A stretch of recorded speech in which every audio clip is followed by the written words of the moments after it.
বলছে গণভোট নির্বাচনের দিন। কেন গণভোট নির্বাচনের দিন হবে কেন? কিন্তু বাংলাদেশের মানুষ কিন্তু এখন ঘুমান্ত নয়, আমরা কিন্তু সজাগ। আপনাদের আচরণ মানুষ দেখেছে বারবার, আর বাংলাদেশের মানুষ প্রতারিত হবে না। আমাদের পরিষ্কার কথা হলো যে নির্বাচনের আগে জুলাই সনদ স্বীকৃতির জন্য আইনি গণভোট আগে দিতে হবে এবং সকলকে মুদাত্ত আহ্বান জানাবো, বিশেষ করে ইসলামী দলগুলো যারা রয়েছেন, আমাদের ঘোষণা ছিল ইসলামী বাক্স একটা যাবে। দেশপ্রেমিক যারা রয়েছেন, আমরা সবাই একত্রিত হয়ে আমরা দেশ গঠন করব। কিন্তু নির্বাচন জাতীয় রোডম্যাপ আমরা দেখেছি। আমরা বলবো যে আপনারা জাতির সঙ্গে মনের আশা আকাঙ্ক্ষা পূরণ না করে আপনারা ক্ষমতায় থেকে আমাদেরকে হতাশ করেছেন। এখন পিয়ার পদ্ধতির নির্বাচনের ব্যাপারেও ঐক্যমতে এজেন্ডাই আনেন নাই। এটা আমাদের জাতির থেকে, বাংলাদেশের মানুষের থেকে আপনাদের কর্মকাণ্ডের জন্য আমরা ধিক্কার জানাই। এখন কথা হলো এতটুকুই, জুলাই সনদ এইটা আইনি স্বীকৃতি দিতে হবে। আজকে লক্ষ লক্ষ মানুষকে মিথ্যা কেসের মাধ্যমে সংসারগুলোকে ধ্বংস করলো। এর পরিবর্তনের জন্যই এবং প্রতিটা ভোটারের মূল্যায়নের জন্যই ইসলামী আন্দোলন বাংলাদেশ সহ অনেক রাজনৈতিক দল তারা কিন্তু জামাত ইসলাম সহ পিয়ার পদ্ধতির নির্বাচন দাবি করেছি। কিন্তু দুঃখের মধ্যে বলতে হয়, আজকে সরকার যেই জানের বিনিময়, যেই রক্তের বিনিময়, যেই চক্ষু হারানোর বিনিময় তারা আজকে দেশ পরিচালনা করছে, এই অন্তর্বর্তীকালীন সরকারের প্রধান তিনি কিন্তু বলেছিলেন, জাতির কাছে কমিটমেন্ট করেছিলেন যে আমাদের তিনটা দায়িত্ব, একটা হলো সংস্কার, এরপরে দৃশ্যমান বিচার, এরপরে জাতীয় নির্বাচন। কিন্তু দুঃখের মধ্যে বলতে হয় আমরা সেইভাবে সংস্কার দেখি নাই, দৃশ্যমান বিচারের অগ্রগতি দেখি নাই, কিন্তু নির্বাচন জাতীয় রোডম্যাপ আমরা দেখেছি। আমরা বলবো যে আপনারা জাতির সঙ্গে মনের আশা আকাঙ্ক্ষা পূরণ না করে আপনারা ক্ষমতায় থেকে আমাদেরকে হতাশ করেছেন। এখন পিয়ার পদ্ধতির নির্বাচনের ব্যাপারেও ঐক্যমতে এজেন্ডাই আনেন নাই। এটা আমাদের জাতির থেকে, বাংলাদেশের মানুষের থেকে আপনাদের কর্মকাণ্ডের জন্য আমরা ধিক্কার জানাই। এখন কথা হলো এতটুকুই, জুলাই সনদ এইটা আইনি স্বীকৃতি দিতে হবে। শুধু নেতার পরিবর্তনের মাধ্যমে এই দেশের শান্তি প্রতিষ্ঠা হবে না, শ্রমিকদের অধিকার প্রতিষ্ঠা হবে না, শুধু নীতির পরিবর্তনের মাধ্যমে প্রতিষ্ঠা হবে না। যদি আমরা আগামী নির্বাচনে ইসলামী আন্দোলন বাংলাদেশকে পীর সাহেবকে সংসদে নিয়ে ইসলামী সমনীতি প্রতিষ্ঠা করতে পারি, তাহলে শ্রমিকদের ন্যায্য অধিকার প্রতিষ্ঠা করা সম্ভব, ঠিক কিনা?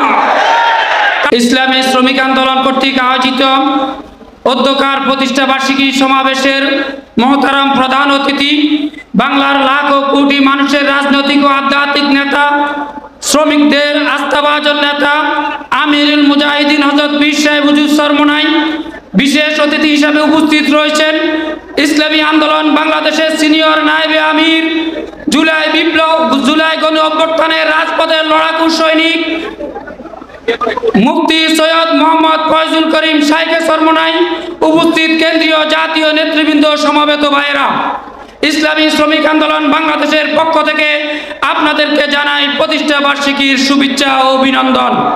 সংগ্রামী সাথী ও বন্ধুগণ, যখন এই দেশের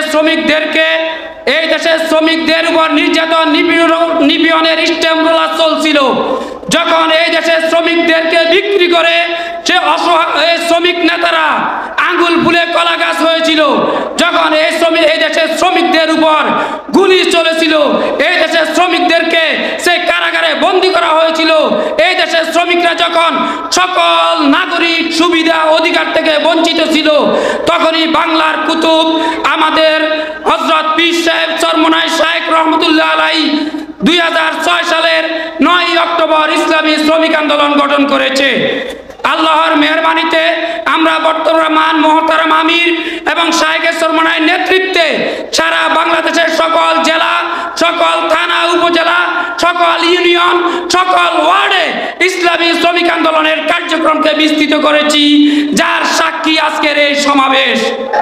আজকে এই প্রতিকূল পরিবেশও আপনারা আজকে এখানে সাড়া দিয়েছেন, আপনাদেরকে আমরা অভিনন্দন জানাই।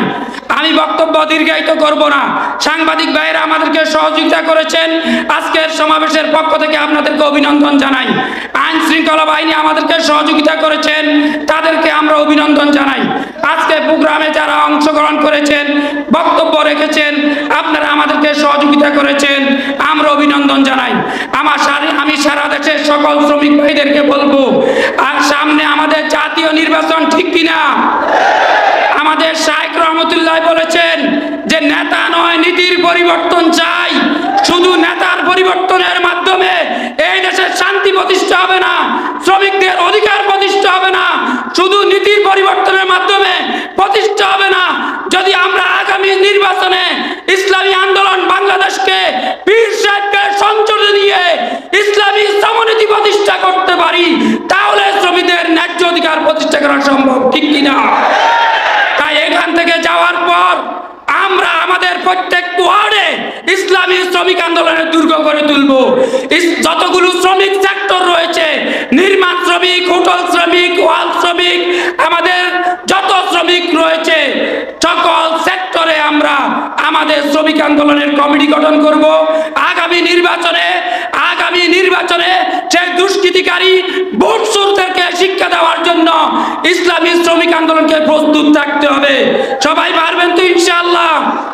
সবাইকে আবারও ধন্যবাদ জানিয়ে আমার বক্তব্য এখানে শেষ করছি। আসসালামু আলাইকুম ওয়া রাহমাতুল্লাহ। সম্মানিত আমির মহোদয়, উনি কিন্তু ঐক্যের প্রতীক। ওনার নেতৃত্বে বাংলাদেশে বড় বড় ইসলামী দল আমরা একই প্ল্যাটফর্মে কাজ করছি। ইনশাআল্লাহ সামনে ইসলামের বিজয় হবে ইনশাআল্লাহ।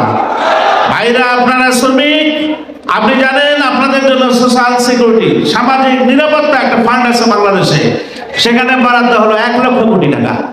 সেখানে 60 বছর বয়স যখন হয় 65 তখন আপনারা 600 টাকাই পান। ইসলামী আন্দোলনের নেতৃত্বে সরকার, যদি আমরা সরকার গঠন করি, তাহলে আমরা এটা 600 টাকার পরিবর্তে আমরা 1000 টাকা করে আমরা এই অনুদান দেওয়া সম্ভব।